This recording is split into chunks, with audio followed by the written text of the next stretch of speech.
नमस्कार। आखिरकार भारत की सरकार ने दिल्ली की घटना को आतंकी घटना घोषित कर किया है। कैबिनेट की बैठक में आज कैबिनेट की बैठक हुई, उसमें उन्होंने कहा कि दिल्ली का बम विस्फोट की घटना जो है वो आतंकी घटना है। 48 घंटे बाद सरकार के द्वारा ये घोषित किया जाना ये आतंकी घटना है, और इस दौरान पुलिस पर्सन्स की चुप्पी, पुलिस के सीनियर अधिकारियों की चुप्पी, मीडिया की चुप्पी, दिल्ली बम से दहला, क्यों दहला, बम से नहीं, दिल्ली दहला, कैसे दहला, क्या नहीं, खबरें आ रही थी, लेकिन आतंकी घटना लिखने से बच रहे थे। ये एक बड़ा सवाल है। और सवाल ये भी है कि प्रधानमंत्री भूटान यात्रा से हो आए, वहां से सब लोगों से जो कहा जा रहा है कि जिसके संधि के लिए वो गए थे वो संधि भी हो गई, जिसकी चर्चा अक्सर राहुल गांधी करते हैं। तो संधि होने के बाद जब वो लौटे तब आज जो घायल हैं उनसे मिलने भी गए। अमित शाह का तो पूरा समय बिहार इलेक्शन में चला गया। आज अगर विपक्ष मजबूत होता तो ये सवाल पहले दिन से उठना शुरू हो जाता है कि भाई अमित गृह मंत्री 15 दिनों तक राजधानी दिल्ली छोड़कर पटना में बैठे रहे और वहां आतंकी घटना हो गई। जवाब दे, उनकी जवाबदेही बनती है कि नहीं, लेकिन कोई सवाल नहीं है। तो सवाल नहीं है, लेकिन मीडिया वाले की तरफ से तो सवाल उठना ही चाहिए कि भाई आखिर शाह यहाँ रहे और उतनी बड़ी घटना घट गई, आखिर उसके मौत के लिए जिम्मेवार कौन है। जीरो टॉलरेंस कैबिनेट में आप बोले कि ये जीरो टॉलरेंस है आतंक के खिलाफ और हम इसका मुंह तोड़ जवाब देंगे, इसका मतलब क्या है? क्यों 48 घंटे तक पूरी सरकार और पूरी मशीनरी चुप रही कि भाई ये आतंकी घटना है, जबकि पुलवामा से लेके पहलगाम तक, यहाँ फरीदाबाद से लेके दिल्ली तक, गुड़गांव तक सभी जगह छापेमारी हो रही है, लोग उठाए जा रहे हैं, आतंकियों की तस्वीर जारी की जा रही है, लेकिन सरकार उसको आतंकी घटना घोषित नहीं कर रहा है। तो क्या बिहार चुनाव को लेकर केंद्र की सरकार चुप थी? बड़ा सवाल है। क्या उनको ये खतरा महसूस हो रहा था कि दिल्ली के में जो घटना घटी है उसको अगर आतंकी घटना पहले दिन कह दिया गया तो जो एक छवि है मोदी की कि भाई सुरक्षित, भारत सुरक्षित हाथों में है, क्या उस छवि को डेंट पड़ेगा? क्या बड़ा सवाल है। क्योंकि सारी चीजें जो चीजें अब सामने आई वो संयोग नहीं है, ये एक प्रयोग का हिस्सा लगता है कि कहीं न कहीं बिहार चुनाव पर इसका कोई प्रभाव नहीं पड़े, इस वजह से तो 48 घंटे का वक्त इसने नहीं ले लिया।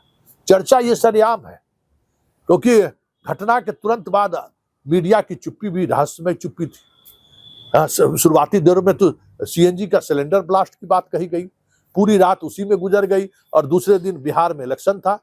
तो पूरे इलेक्शन प्रोसेस, जब तक इलेक्शन का प्रोसेस चलता रहा तब तक सिलेंडर ब्लास्ट पर ही टिकी रही पूरी मीडिया। पुलिस भी कुछ गोल मोल इसी तरीके के बयानबाजी कर रहे थे। तो मोदी का जो चेहरा है, मोदी का वो जो इमेज है कि सुरक्षित, हाँ मोदी है तो सुरक्षित हाथों में भारत है, क्या उसके टूटने का डर तो कहीं नहीं बीजेपी को महसूस हो रही थी? हो सकता है कि बिहार के चुनाव में इसका इम्पैक्ट, गलत इम्पैक्ट पड़ जाए। लेकिन बड़ा सवाल क्या है कि देश से बड़ा चुनाव है क्या? जिस तरीके से आतंकी घटनाएं घटी, प्रधानमंत्री आतंकी घटना घटने के बाद भूटान गए हैं। याद करिए ऑपरेशन सिंदूर की, वो आधे यात्रा छोड़कर विदेश से चले आए थे, लेकिन यहाँ भूटान वो गए। आखिर भूटान जाने की ऐसी कौन सी मजबूरी थी? क्या उस यात्रा को रद्द नहीं कर सकते थे? क्या जो घायल लोग थे उनसे मिलने वो नहीं जा सकते थे? आज जो वो मिलने के लिए गए हैं वो उस दिन भी मिलने के लिए जा सकते थे। इस आतंकी घटना को लेकर जिस तरीके की बातें सामने आ रही हैं, क्या ये नहीं माना जाए कि गृह विभाग का फेल्योर है, गृह मंत्री का फेल्योर है? राजधानी दिल्ली छोड़कर 15 दिनों तक वो पटना के होटलों में सियासी बिसात बिछाते रहे। कई सवाल है कि सुरक्षित हाथों में भारत नहीं है, ये भी बातें अब चर्चा होनी शुरू हो गई है। लेकिन उन तमाम चर्चा के बाद एक जो चर्चा है कि क्या बीजेपी बिहार को लेकर डरी हुई है? क्या बीजेपी को लगता है कि उसका जो महानायक है जिसके इमेज के सहारे लगातार चुनाव जीतते रहे हैं, उस इमेज पर कहीं न कहीं डेंट पड़ा है। क्योंकि ये यहाँ आतंकी घोषणा करके बिहार के उन इलाकों में चुनाव था जहां हिंदू और मुसलमान आसानी से की जा सकती थी। सबसे घुसपैठियों वाले इलाके में चुनाव था, सबसे अधिक मुसलमान जिन इलाकों में हैं उन इलाकों में, सीमांचल के इलाकों में चुनाव था।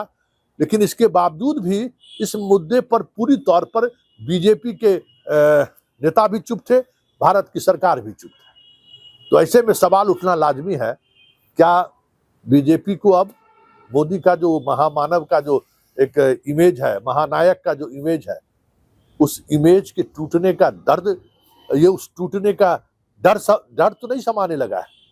क्योंकि आतंकी घटना हो और 48 घंटे तक सरकार और पुलिस और जांच एजेंसियां चुप्पी साधे रहे, मीडिया खामोश रहे, तो ऐसे में सवाल तो उठना लाजमी है। और ये सवाल मोदी और शाह को पीछा नहीं छूटने वाला है। क्योंकि ऑपरेशन सिंदूर के बाद जब आए थे तो बिहार ही आए थे, और बिहार के मधुबनी से उन्होंने बड़े बड़ी बातें कही थी, और उसके बाद उस ऑपरेशन को अंजाम भी देने की बात हुई। फिर अचानक सीज फायर भी हुआ, कई तरह के सवाल खड़े हुए। आखिर आतंकी घटना के 48 घंटे बाद भारत की सरकार चुप क्यों है? क्या भारत की सरकार से ये आखिर इस पूरी घटनाक्रम को लेकर, पुलवामा वाले में तो तुरंत पाकिस्तान की बात आ गई थी सामने, क्या इस घटना को लेकर पाकिस्तान को लेकर रुख नरम क्यों है? कई तरह की चर्चाएं सरेआम हो रही है, और उन तमाम चर्चाओं के बीच जो सबसे बड़ी चर्चा है कि महानायक की छवि जिसे खुद नरेंद्र मोदी और उनकी टीम ने गढ़ी है, क्या उस छवि के डेंट होने का या उस छवि का आकर्षण कम होने का डर अब मोदी को भी समाने लगा है?